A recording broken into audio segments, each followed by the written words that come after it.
Hello and welcome to our webcast for September 9, 2016. My name is Christian Lebré and this is Amy Asbrook, the director of Toujours Vivant, Not Dead Yet. Hello. Toujours Vivant, Not Dead Yet is a non-religious organization by and for people with disability and our allies. Our goal is to inform, unify, and give a voice to the disability rights opposition to assisted suicide, euthanasia, and other ending of life practices that discriminates against people with disabilities. Today's topics: HBO, quote, debate, end of quote, is nothing but propaganda. The second subject is an athlete consider euthanasia after the Paralympic Games. And this is Amy Albert. Thanks. Okay, our first subject, HBO quote-unquote debate is nothing but propaganda. HBO's Vice documentary series recently presented Right to Die, a 27-minute, quote, debate, unquote, on assisted suicide. So Yes. This was supposed to be a documentary. But it is not at all. Well, I mean, it was a documentary, but it wasn't two-sided. It wasn't a debate. Less than 2 minutes of the program was dedicated to opposition to assisted suicide. Over how many minutes? 27. Wow. Well, 27 and a half, but we're not being picky here. Great. The segment implied that the opposition in the U.S. was led by the Catholic Church and didn't even mention the disability rights organizations opposed the policy. But Catholic does not lead this opposition. Catholic is one of the opponents, Right. maybe the most powerful, but is not the leader. Right. The correspondent did admit that there is some evidence, quote unquote, of a slippery slope in Belgium and the Netherlands. Yeah, some evidence. Right. It's obvious evidence. It's evident. Right, exactly. The documentary, narrated by correspondent Vikram Gandhi, is centered around the assisted suicide of Antoinette Westerink, a Dutch woman with a, quote, personality disorder, unquote. Yeah, and we know that Dutch are very less evoluted than us, and Belgium too. They are very, very poorly educated, which is not true. They are Right. highly educated, and they are as good as us. Right, exactly. And her euthanasia is shown during the segment.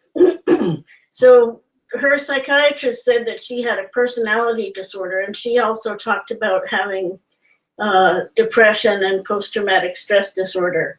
So she was sick. She had a psychiatric disability, and after, well, we'll see about that in a second.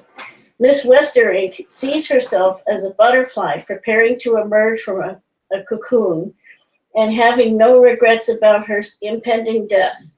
However, her adult son and daughter are upset that the psychiatrist who approved her euthanasia did so after only 3 meetings and did not consult her family before making the determination. Moving from a butterfly to a cocoon is closely to religion than other thing, and maybe closer to Christianity or Hinduism than other. Right. And they kind of accuse the opposition to be led by Christianity. Right. Well, I don't think that's so much the worry as whether she really understands that her life is going to be over. That there is nothing after death. At least nobody could confirm it. Nobody can confirm that there's something after death. But the other thing that's of concern is that the person who met with her only met with her 3 times to make this determination, and this is a person who supposedly has a lifelong psychiatric disability, and also the person didn't meet with her family, and nobody ever, people with psychiatric disabilities, that doesn't exist in a vacuum. There's always family dynamics that go on, and family exists, and family is affected by a suicide. Right, exactly. It's not a close race again around the people itself. Right, exactly. Right, so there was no consultation with the family, and there were only 3 meetings between Antoinette and the psychiatrist before the determination was made. So it seems like it's not very much. Thin. Right. Very thin.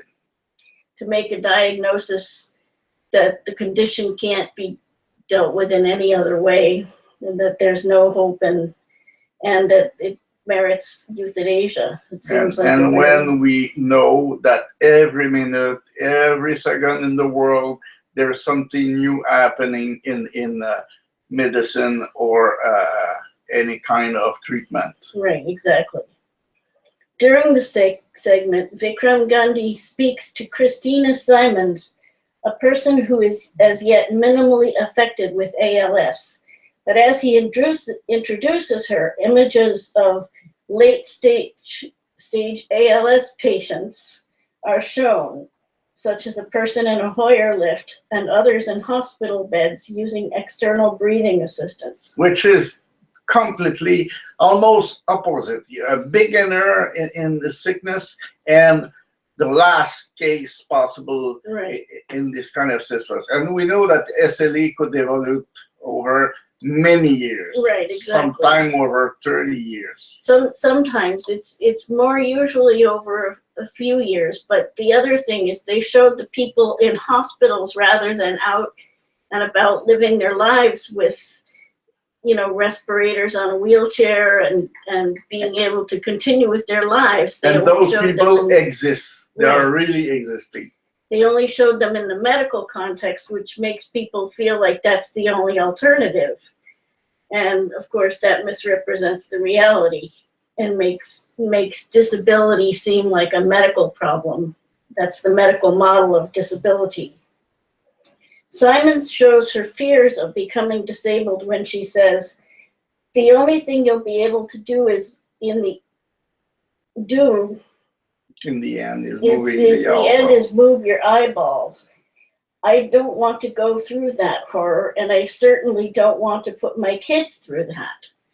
Well, yeah, some people do get to that point, others don't, and you never know what's going to happen. But the other thing is, children have a lot of resiliency, and it's not a bad thing for children to see people with severe disabilities. It's not like they're going to be scarred for life. It really depends on how the people around them deal with it. And if everybody is acting like this is such a horrible tragedy, then of course the children are going to think that this is a horrible tragedy. But if people just accept it as something that's part of life, it's not always a very nice part of life, but it does have good sides, then the kids are going to be able to accept it a lot better. But it's not automatically something that is bad for children. Her husband, Teddy Simons, adds, she doesn't want to sit back and be taken care of and be wiped and be fed. She wants to go, I'm done. It's not getting any better. Whatever is going to work is not working anymore. And that's where I draw the line. And if you have that ability, that's power. So he's afraid of it too. He's afraid of her becoming disabled and having to provide care for her and her needing care. And killing yourself doesn't give you more power over your life. Right, exactly. It just ends your life. Right, exactly. What gives you power over your life is being able to have services in your home that you control, people that you hire and employ to provide personal assistance services. That's service that you control, not the agency or the place where you live. Right, exactly. That's the key over the control over your life. Right. Ned Delosi of the California Catholic Conference is quoted twice for a total of just over a minute, 46 seconds and then 20 seconds. Though he devotes most of his time to speaking about the danger for vulnerable persons, His remarks about faith are used first to discredit him to his secular audience. Later, Theo Boer raises questions about the dramatic increase in euthanasia in the Netherlands during his 40-second on-screen appearance. Okay, faith doesn't affect the truth. If people who have faith do or say something right, it's still right, even if faith for people like us seems a little bit odd. It's still true. Right, and they often happens that they only present a religious point of view to make the public believe that it's only religious people who oppose assisted suicide. Which is not true. We are there here. Right. We don't have a religious perspective. Our perspective is based on discrimination and disability rights, but they presented his religious perspective first to discredit him. And we are not alone. Right, exactly. Nalogi's interview is followed by a quote from Christy O'Donnell, a person with cancer who uses a wheelchair, and states, "When they are sitting in this chair with a stage 4 diagnosis and a child that they're leaving or a husband that they love, then they can make their own decision. But unfortunately, the producers did not speak to those disabled people who are sitting in this chair, yet who still oppose assisted suicide." And we know those people. Right. They are really existing, and they are many. Right, exactly. So she basically issues a challenge, but the producers didn't speak to anybody who uses a wheelchair and who opposes assisted suicide. And it makes it look like there aren't any people like that, but that's not true. Howard Glick, another person with a degenerative disease, also expresses his fears of becoming disabled.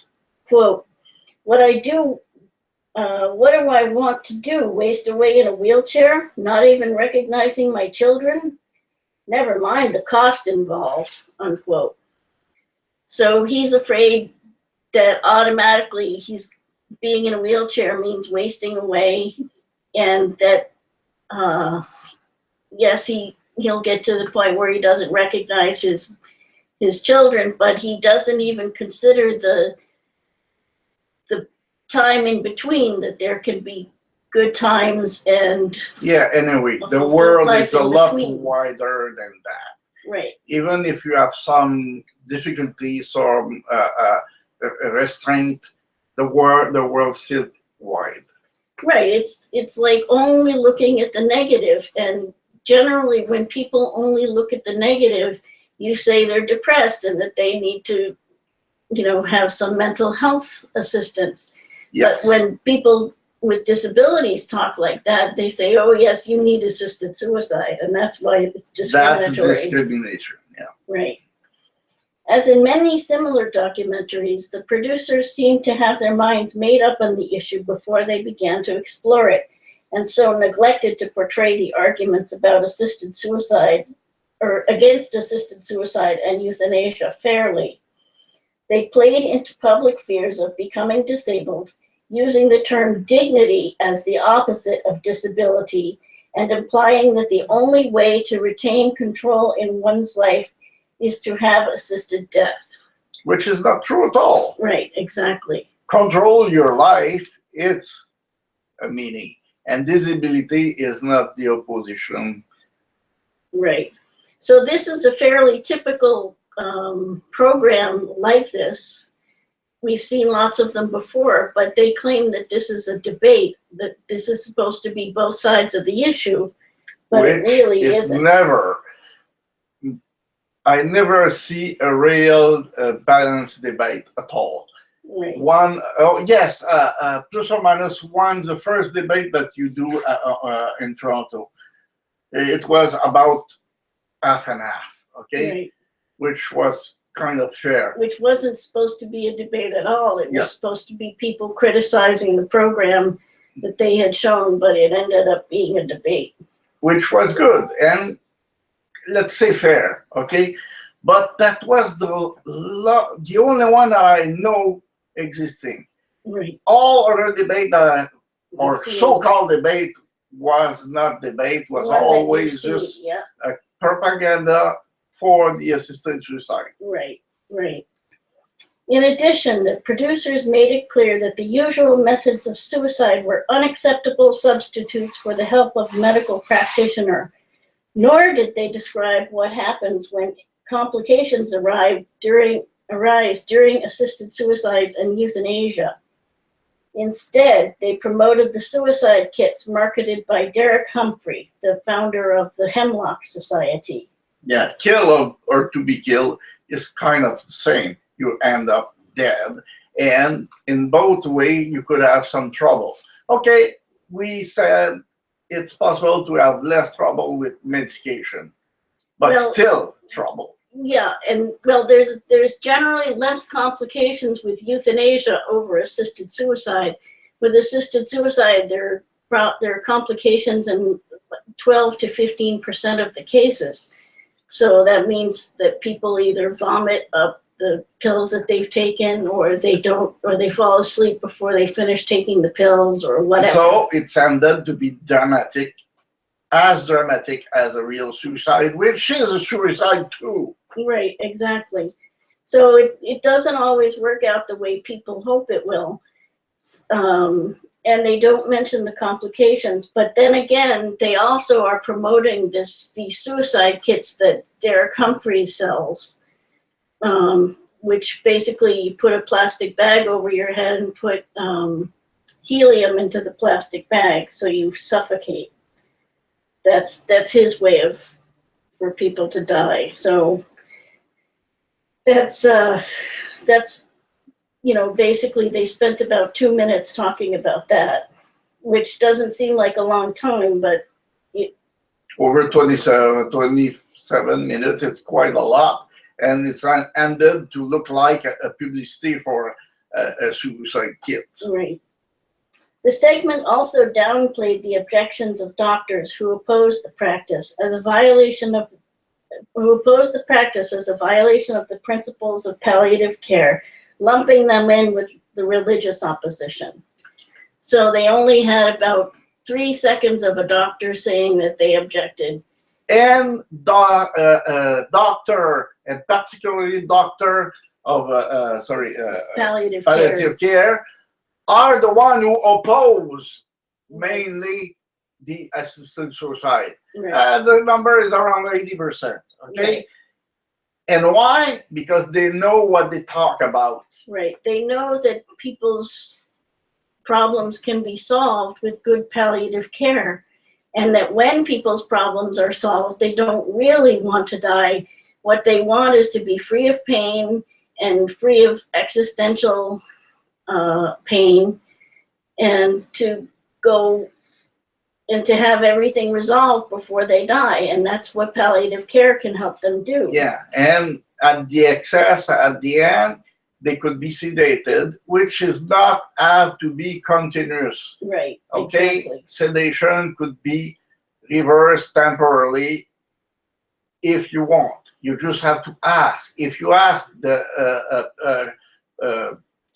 sedation, a continuous sedation like in the law in Quebec, you're dead and nobody will wake up you. Right. Even if you're a son or a friend came to see you before you die, too late.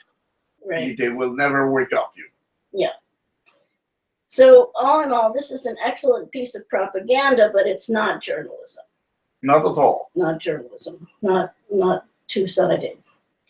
Okay, our next item is a news brief. An athlete considers euthanasia after the Paralympic Games. Marieke Vervoort is a Belgian sprinter participating in the Paralympic Games in Rio. An athlete. Yeah. Elite athlete. An elite athlete. Yes, I agree. Right. She won gold and silver medals at the 2012 London Paralympics. So she's pretty very top, good one. high caliber athlete. Yeah. She has declared that the Rio Games will be her last and says she is considering euthanasia because of the pain caused by her degenerative disease. So it occurs to me that she's been training hard for a long time. She's 38 years old. She's been competing for a long time and training hard. At the same time, she has this degenerative disease. And if she's competing at that level, she probably can't take pain relievers, very effective pain relievers, because she would be accused of doping. So a part of her trouble came from his high-level training. Maybe we're not sure. We're not talking to her. Right. We can't know for sure, but it could be the high-level training. It could also be that she's not getting good pain relief, and so her view of what is possible may be a little distorted right now. Yeah, because you're looking for a diminution in your performance. You want to die? Right. Whoops. Right. So every aging athlete will want to die. Something goes wrong. Something is fishy about it. Right. It's like saying that Usain Bolt wants to commit suicide because his career is over, but there's no reason to commit suicide just because your career is over. It's a hard transition to make to do something else, but there's no reason to commit suicide just because you're not an elite runner anymore. Yeah, but if you are handicapped, you will be offered assisted suicide. Right, exactly. Which is discrimination again. Right. As a citizen of Belgium, Vervoort may be eligible for euthanasia under one of the world's most liberal laws. She must convince 2 doctors that she has constant and unbearable physical or psychological suffering that cannot be alleviated, and that there is no reasonable alternative to that situation. It seems to be very tight rules on it, but it's easy to look for a compassionate doctor, right, which is not compassionate. Right. When we see the cases of people who are getting assisted suicide, it doesn't look like people are really having to, that the requirement is very strict. No, in Belgium and Netherlands, it's not strict at all. We saw it in the news every time, and there's many people right now who had been killed without sufficient reason. Right, right. And there is proof, and they agree, okay? There is some proof that they said, whoops, problem. Right, right, exactly. Okay. For more information about the topics that we discuss here, you can visit us on our Facebook page at facebook.com/toujours vivant, not dead yet. You can go to our website at tvndy.ca. You can email us at info@tv-ndy.ca, or you can follow us on Twitter @TVNDY. Thanks very much to Christian for helping us out. Thank you, Amy. And thank you for being there. Until next time. Take care. Bye. Bye.